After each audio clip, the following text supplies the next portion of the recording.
Contato restabelecido, a gente volta a falar sobre a MP da liberdade econômica, entender de que forma, o que pode mudar com essa medida. Eu converso agora com o Carlos Eduardo Dantas Costa, especialista em Direito do Trabalho e professor da Fundação Getúlio Vargas. Professor, boa tarde. A gente está acompanhando esse debate, essa discussão já há um bom tempo. A gente sabe que as leis do país criam uma burocracia muito grande para quem quer investir. De que forma essa aprovação de ontem pode fazer com que as coisas melhorem no país?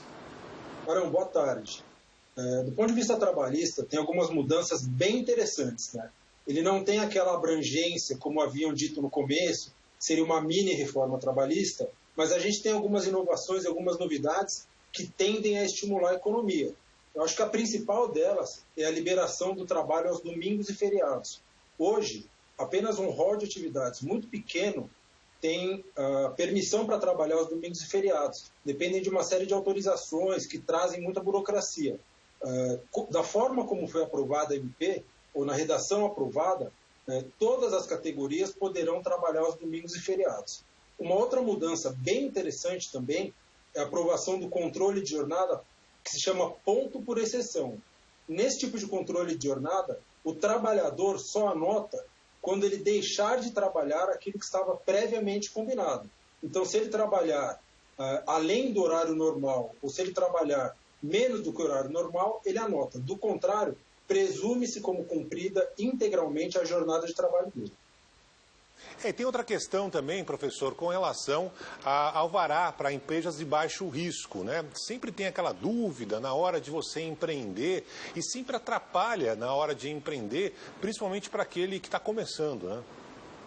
Esse é um ponto interessante também, né? A gente dependia de um alvará para que as empresas começassem a empreender ou começassem a ter sua atividade. Agora a empresa começa a trabalhar normalmente e aí, posteriormente, ela pode ser fiscalizada. Também é uma grande novidade interessante. Burocracia, professor, hoje em dia, que muitos empresários reclamam, muita gente que inclusive deixou a iniciativa privada, foi mandado embora, mas teve ali um fundo de garantia, conseguiu abrir um negócio. Essa burocracia atrapalha há anos no Brasil. Essas medidas podem, de fato, fazer com que mais pessoas tenham interesse em investir, em empreender? Podem sim, Bruno. A ideia é exatamente essa. A ideia da medida provisória é estimular a economia, estimular inclusive o pequeno empresário, aquele que quer empreender, quer criar uma MEI e quer começar a trabalhar. A gente sabe, professor, que hoje, inclusive, quem vem do exterior tem uma dificuldade muito grande de entender todo esse processo. A gente acompanhou a aprovação dessa medida provisória, mas também está em discussão no Congresso a reforma tributária. A reforma tributária também pode ajudar nesse sentido?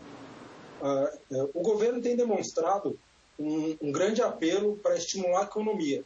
E aí, nesse apelo, eles vêm praticando uma série de mudanças, como, por exemplo, a reforma trabalhista, né, no governo passado, essa nova medida provisória que também vai estimular a economia, e acho que o próximo passo é uma reforma tributária. Então, o governo está preparando um ambiente econômico mais favorável para que as empresas deslanchem no futuro próximo.